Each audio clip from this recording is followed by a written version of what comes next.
Was it that's so stressful why doctors are more than likely to commit suicide or they are depressed and stressed? I mean, I Well, there wrote are it. many, many factors. And I've given this a lot of consideration because I've had mental health problems too. So, there are many factors. The first, I mean, the most obvious right now is overwork. I mean, my mates who are still working in the profession as consultants telling me that they are overwhelmed by this virus and there isn't enough money or staff to deal with it. So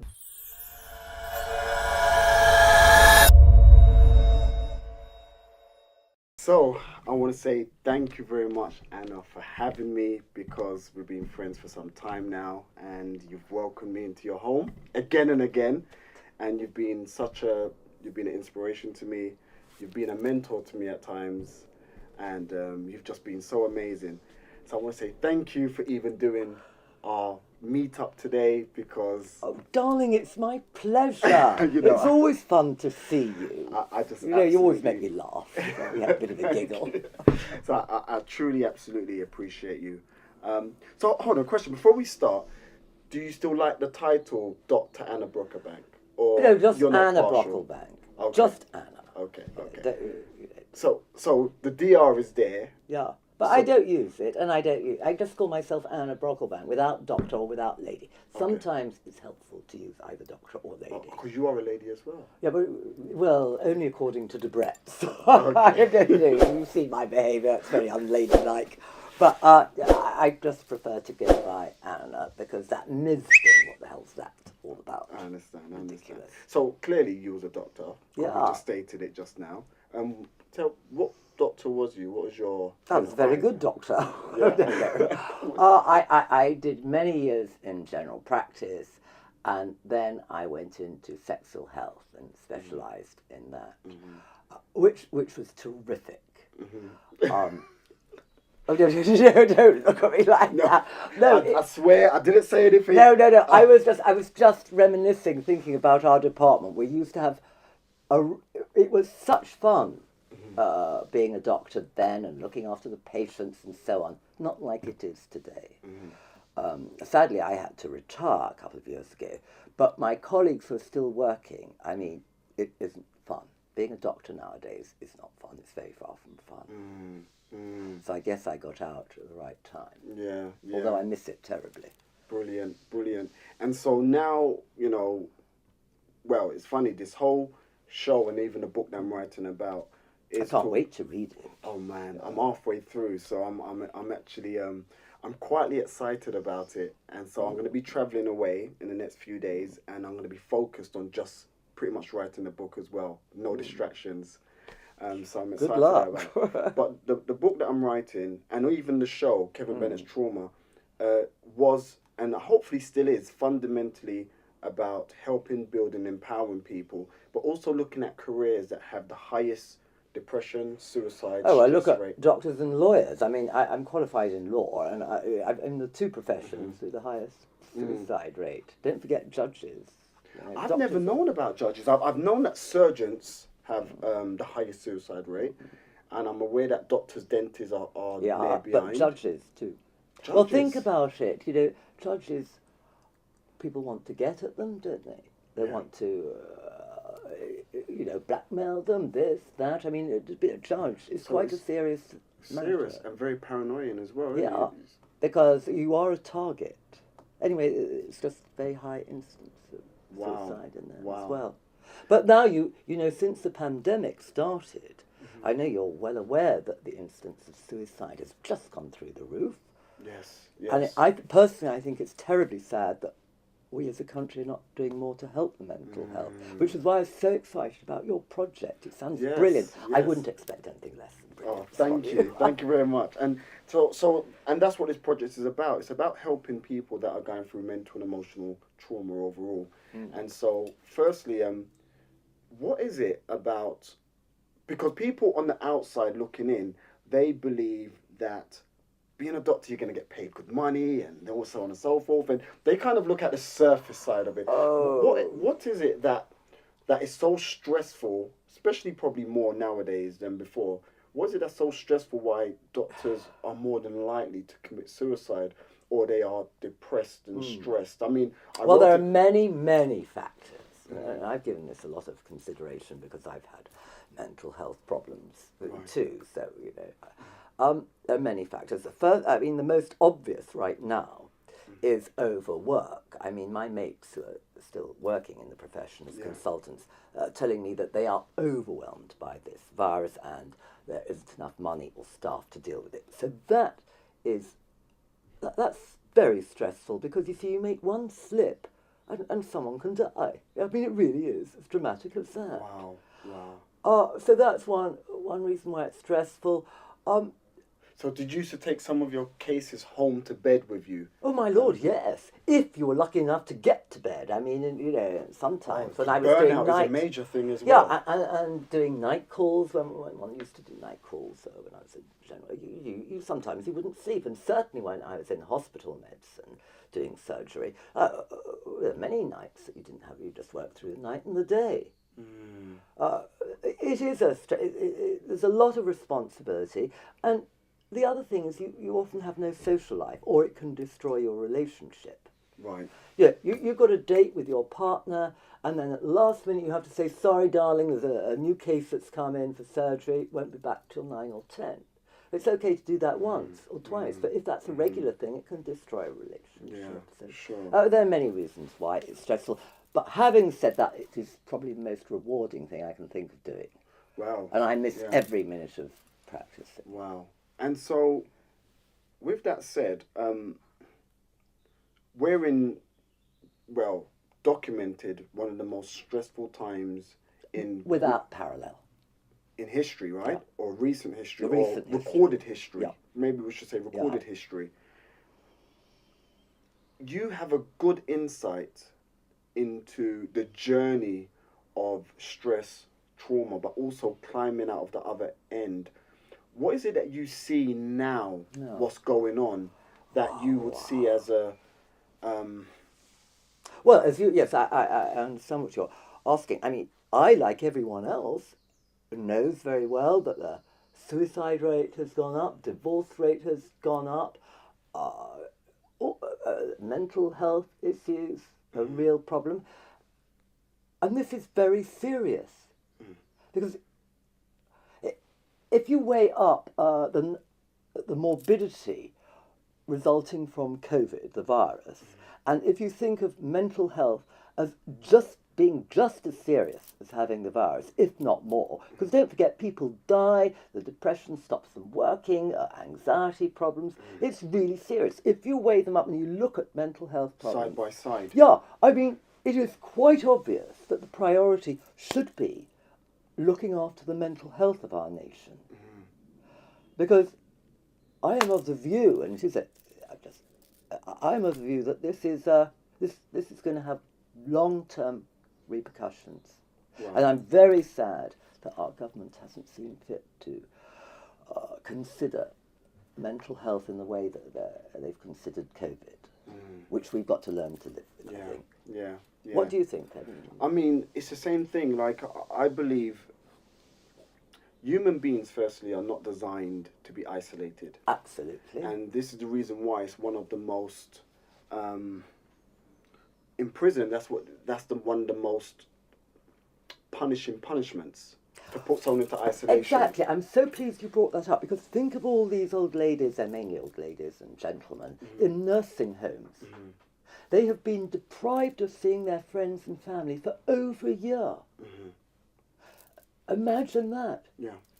That's just like being... I mean, you get homesick after being away for 2-3 weeks. So well, I think we've all learned. I mean, I know you're just, you like me, probably consider yourself fiercely independent and didn't need anyone. I think most of us think that, don't we? Yeah.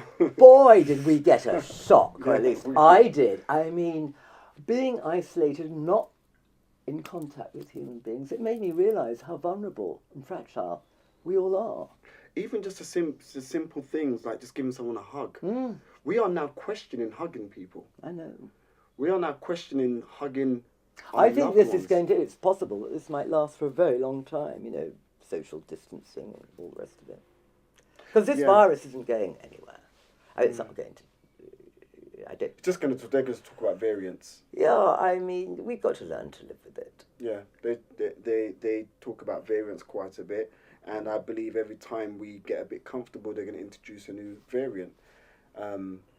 True or not? We true. shall see. Yeah. Who knows? Yeah, exactly. But what we all know is that people are really suffering emotionally and mentally, and this should be viewed very seriously, I think. Yeah.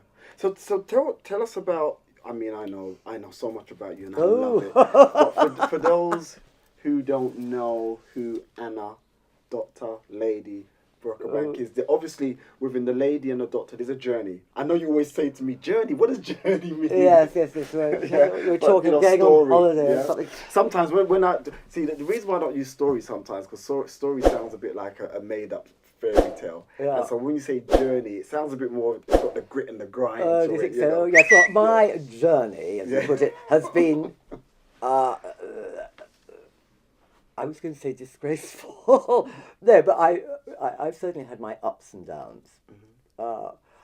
But you see, the thing is, if you didn't have the downs, you wouldn't appreciate the ups. Mm-hmm. That's what I keep telling myself when I find myself feeling.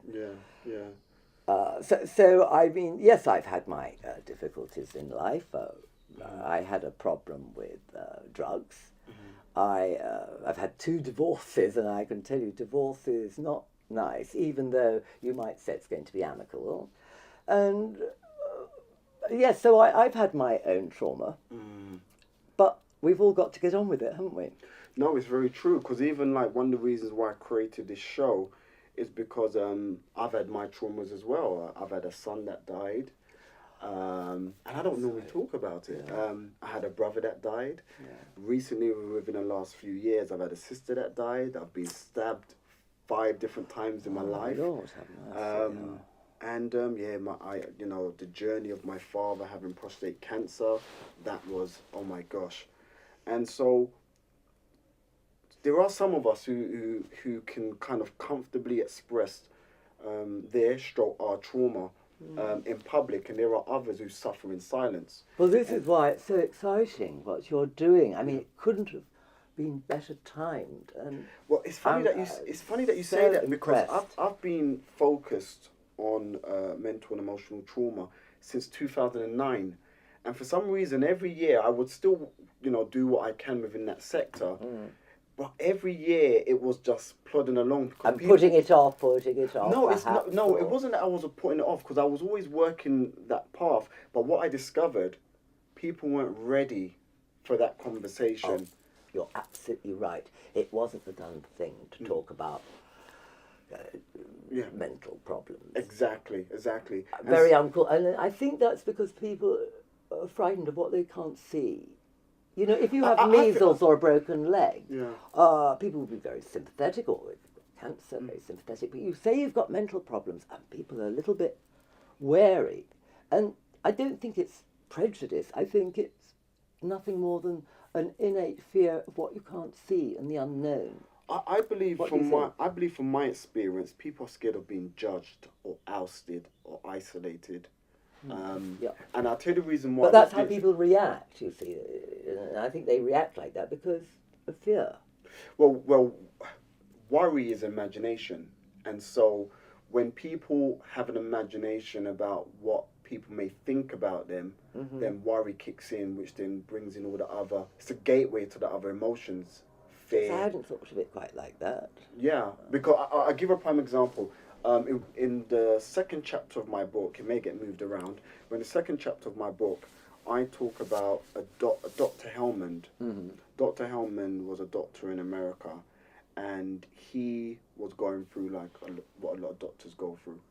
I think what's slightly different, I'm not sure if it's the same over here, I'm still researching it, but in America, if doctors showed their mental problems, the license board, the board will get.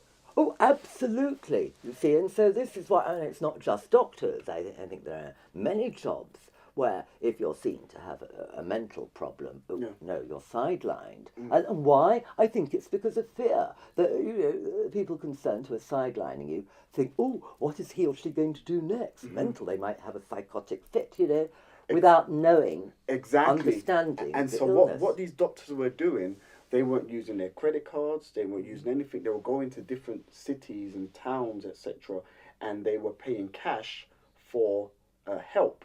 But there were other doctors that weren't doing that at all, and they were suffering in silence, and which led to suicide and so on and so forth. Because only so much, there's a saying, pressure bursts pipes, and there's only so long people could hold on to their kind of inner pain before that happens. You're so right, and it couldn't be more applicable now, what you're doing now, because doctors and nurses, because that's what we're talking about, they have, on the whole, all of them, come to the end of their tether.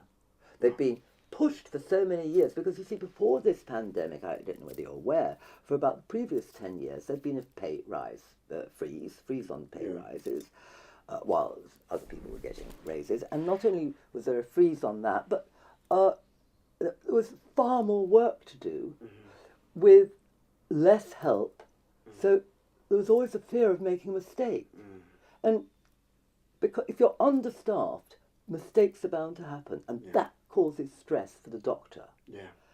And they've all come to the end of their tether, and I think this pandemic is going to have repercussions in mental terms for a very long time to come. Don't forget about 5 and 6 year old children. Right, so you said something before when we were setting up. You was talking about like a 5 or 6 year old who hasn't lived a life at all yet, but they've already been in isolation. For a sixth of their life. Wow. Now imagine, And I that's know the how old developmental you are, years. so imagine if you had spent 9 years of your life locked up in isolation. Oh, right, you're right, because it's a sixth of... Wow, you're right. So, and especially in the developmental years when you... And it's even worse for the kids because, as you said, this is when they learn the most, when they develop.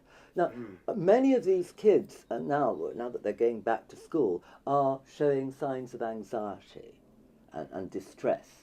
Right. And that's just the beginning of it. You see, we could have generations. And, think about the age 17, 18-year-olds who are supposed to be going first year to university and learning how to socialise and whatever. They've missed out on all of that. And that's terribly important. The social development is so important. Yeah, it's for true. later on in life. So this pandemic, I'm sure, will have repercussions in terms of mental health for a long time. So you'll be in business. But do you know what? But I believe I don't even believe the effects has really been shown publicly yet. No, people don't seem to be thinking. This is why I asked you to possibly think of mental issues as being just as devastating as cancer or the COVID or whatever. And it's not. I don't think it's being viewed seriously, as you said. But it will be. Oh God, I think it's going to be a real wake up in a few years' time. Because we've closed all psychiatric hospitals, I think, and it's very difficult to get psychiatric care.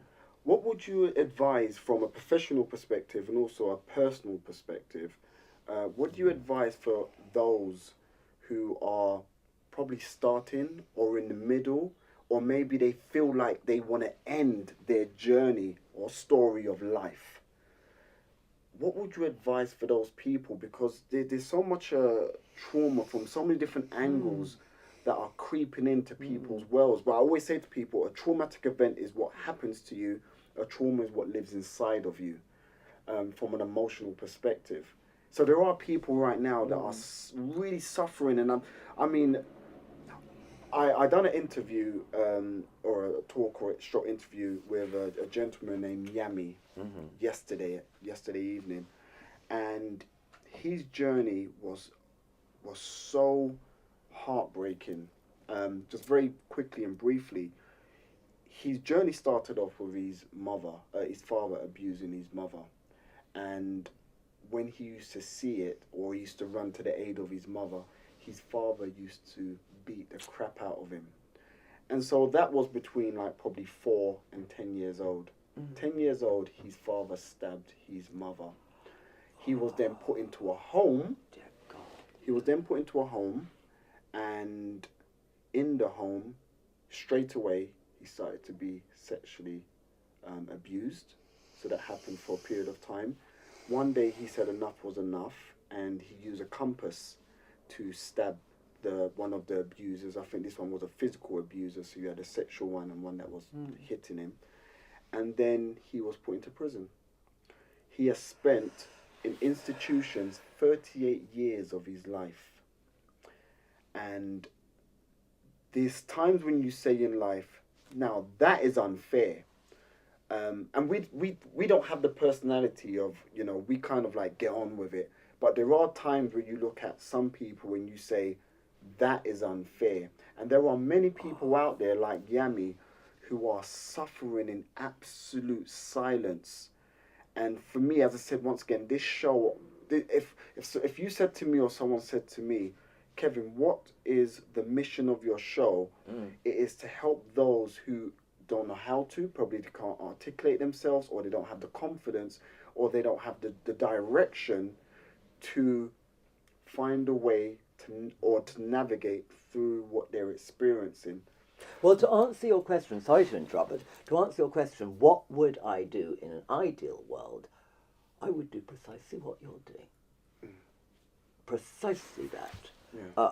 We have to recognize the condition is serious. We have to appreciate that loads of people are now suffering from it, and to do something about it, as you are. Yeah. And if more people can sort of follow your lead, I think that will be helpful. I am just so impressed. Here's the other side of this journey that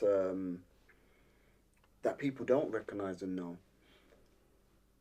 9 times out of 10, when I finish doing a talk or an interview or a session with someone, I walk away with the most excruciating headache, because it's an exchange of energy. And so you take on the energy of what that person's experiencing because you care. If you don't care, it will bounce off of you, or it wouldn't even penetrate your armor or your world. But when you care, it seeps in. And so I've been there's times where I'm on a low ebb and I'm like, whoa, this is not me. This is not so who I am. So who do you go to? It's all very well you providing this amazing service. Who helps the helpline? Yes, exactly. Yeah. Who helps you? Well, there's a few things that I do. Well, I have what I call a toolbox. And it's good that you reflected it back onto me. I love that. I love that. So I have a toolbox. I call it a toolbox because I believe every time you go into a toolbox, it's there to fix something. And so I have a toolbox, and the toolbox is a multitude of different things to help me based upon the level of pain, trauma, blockage, confusion, anger, so on and so forth that I've got going on. So it could be simple things like brisk walking. Brisk walking is very important. It's one of the absolute pills to deal with depression. I couldn't agree with you more. Yeah. So brisk walking is something what I do. I have an inner circle, and I call it my vulnerability circle. And my vulnerability circle simply means I can talk to those people without feeling judged, or feeling like they will throw it back in my face in the future, or feeling like it will come back to haunt me in the future. So it's an absolute confidence circle because I need to express myself without feeling that like... is so valuable.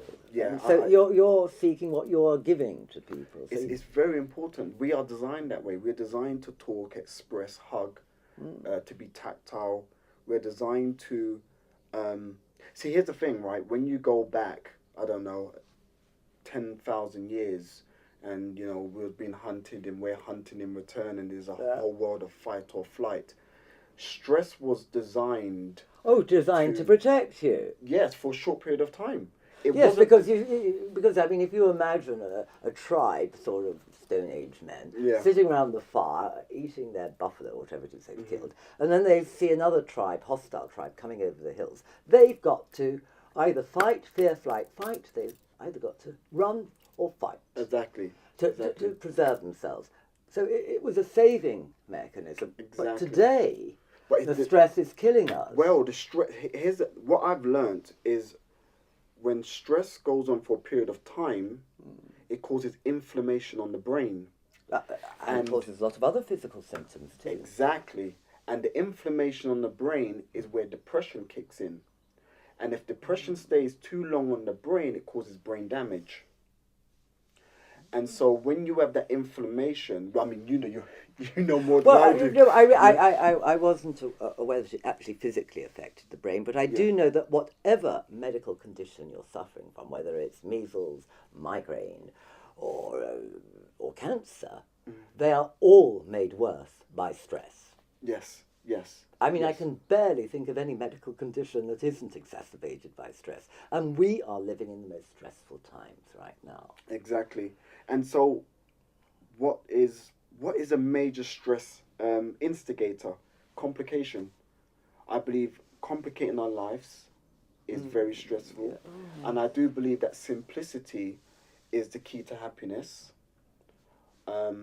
And when you look at some of the most successful people on the planet, we don't know how happy or sad they were, so I'm not going to kind of approach it from that perspective.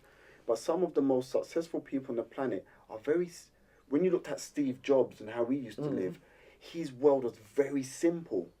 Think of Warren Buffett. He apparently doesn't even have a computer. Exactly. And the way how he lives is very humble and very simple. And then obviously, like, I saw a caption the other day, Mark Zuckerberg was driving like a small, very basic, it could be the equivalent of like £4,000 Honda car.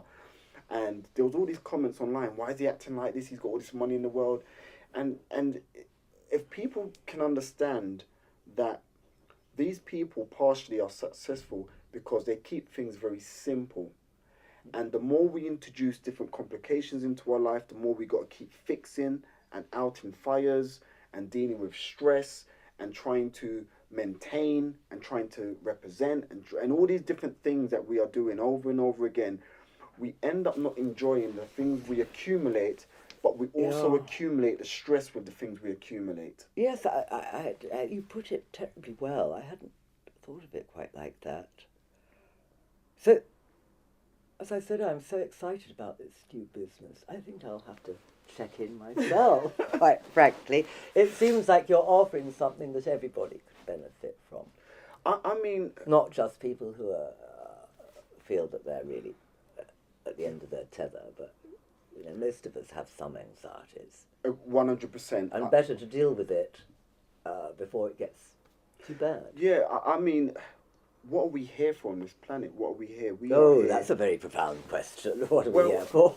do you know what I believe? I believe we are here for servitude, but not slavery. So there's always a fine line where we say enough is enough. And I believe that we are here for a purpose. I think we have to have purpose in our journey, and we should have servitude in our journey. And I believe we can discover servitude in what we're passionate about. And so...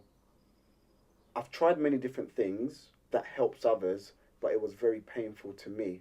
So I didn't enjoy it and I stopped. And then I readjusted, I approached, I came back again. And each time I discovered a bit of me in the new discovery. And then here I am today. I'm extremely passionate about helping, building, empowering people. And so I naturally, from a business perspective, we were talking briefly about business before. From a business perspective, I said to myself, okay, there's 3 requirements I'm looking for. 1, are they large in numbers? 2, are they passionate about the product or service? Or if it's not the product or service, are they passionate about their situation? Yeah. And 3, if it was from a business perspective solely, do they have the disposable income in order to help that practice or service or business to maintain itself in order to serve others? Yes, you see, there's a stumbling block, isn't it? There's always money always comes into it. Well, and that's it's unfortunate in some cases, but this is the reality of what where we are. And so what I'm putting systems together now to do is, in one hand, we can accumulate money. In the other hand, we can serve others, because it's very hard to serve if there's no pipeline. There's only so far that water's going to travel. Absolutely. I'm afraid to say, although people say, source of all evil, you can't live without it. Yeah. In this society here. Yeah. I mean. Yeah. And so, and this is what, we're putting together at this precise time. And I know you've been doing some amazing projects yourself over time. I remember you're doing a charity. I mean, we've been friends for so many Well, years, and yes, you've done I mean, so many different I've things. done some crazy things, but as long as it doesn't matter what you do, as long as it helps whatever your particular cause How is. have you found it for yourself? Just like, you've served so much people. I mean, and you're so humble with it, and that's what I love about you. That's why I've always had, and I still do have, a level of respect for you, because what you've achieved in your lifetime. I don't know, put 10 Well, of, you're terribly flattering. put 10 of me together. I'm not sure if we'll quite get there. But so, you've done so much in your lifetime. What have you enjoyed the most? What are if we put in the top 3, what have you enjoyed the most? And let's put family aside, because Good people normally say gracious, family. I don't think I can truthfully answer that in public. Okay, put that one aside as well then. Yeah, it's all right. Yes, Whatever one that came into your mind first. Really, I love doing projects. Projects of them musical or fashion shows or anything that's quite creative, because that gives me a buzz. I mean, if I was wanting to help a charity, I couldn't possibly do a marathon. A, I'd find it terribly dull, and B, physically, I can't run more than 2 yards. I mean, smoking and all the rest of it. So, I think I've had a lot of fun doing all the causes that I have supported in the past. Mm-hmm. So, you see, I'm not really as saintly as you make me out to be, because I've always enjoyed doing it, and we've all had a bit of a blast. And so you said something really important there. You always, and I've realised, you enjoy what you do. You enjoy what you do. And that keeps you going. It certainly does. I mean, what's that old expression they say? If you enjoy what you're doing, you've never worked a day in your life. Yes, yes, like very true. I've got it wrong. I always get the 6 back to front. But that really is true. I mean, I found being a doctor was like being paid, money for old rope. I would have done it for free. Yes, I've been very privileged, very blessed to have enjoyed what. So we're in a time in the UK, obviously. We're in a time of Brexit. Oh, Lord. And Brexit seems to be kind of that kind of, oh gosh, no one will talk about Brexit again. But Brexit now is actually in full force. And oh no, it is. I don't think we've seen anything yet. I mean, no, people I mean are beginning the after effects. Yeah, but it's just starting, in my opinion. Yes, exactly, and that's what I want to ask you. What do you see for the future of the UK, especially concerning Brexit? Well, of course, I'm not a politician, but like everybody, I've got a point of view on it. I'm sorry to say, I think it seems obvious. This isn't something I've come up with, listening to the pundits and people who know more about these things. Evidently, we're going to have a real tough time with the economy. And it seems to me that the people who are suffering most from this Brexit are the people who have the least. And this wasn't made apparent, when we were doing voting for it one way or the other. But it's so often the case, and as a result of that, I think there's a possibility that a significant number of people in our country might just say enough is enough. We've had a pandemic where people have been losing their jobs, not enough money to live off. And then Brexit is going to cause havoc with the economy. And so it's like the perfect storm. And I wonder if people won't say enough is enough, and that will be very frightening. But of course, I'm not a politician, and I don't have all the information at hand, but just looking as a bystander who I listen to the radio and what people have to say and friends, this seems to be the general feel that people are having enough. Tighten the belt for a year, but to go on and on with no light at the end of the tunnel, I would be very worried. And the other thing is, I feel that it's the younger generation, your generation, are going to suffer. It was my generation who voted for Brexit, but we'll be dead under the ground when the full impact of it will hit your age group. And you can't. You won't be European anymore, travelling, all the things that you love to do are going to be so much more difficult. Well, But it's what's done is done. We have to put up. Because it's interesting, what's a simple maths for me? Well, I wasn't great in school when it comes to maths. However, if you're seeing 300,000 jobs being lost, and a fraction of those jobs are being replaced, there's a problem, isn't there? There's a problem, and I don't think people have appreciated that, but it's going to surface. Because they provided furlough. Obviously they done furlough in the name of the pandemic, but they provided furlough. They provided many different things. So people, I can't say all, but a lot of people don't know that there's a storm on its way because they're kind of surviving on what's being given out for all different reasons, and there is going to be a pain. We were talking about earlier about a conversation that we had. Well, I had with and it wasn't just me in the room. It was a lot of people, with Nicolas Sarkozy, the ex-French president. So isn't he in disgrace at the moment? Oh yeah, for quite a while now. Yeah. For based on his corruption charges and stuff, and he said something really, really important, and it got me thinking. He said within the next 25 years, what Europe is fearing, within the next 25 years, the younger generation of Africa are gonna rise, and they're gonna take over Europe. That's their belief system. And it got me thinking, and he said it for a multitude of reasons. He says one of them is that in Europe they don't have children at the rate that they are having in Africa. But in Africa, many parts of Africa, their world is about excellence, education excellence. When it comes to tech now, technology, finance, and also investments, the younger generation of Africans are coming up, and they're becoming a force to be reckoned with.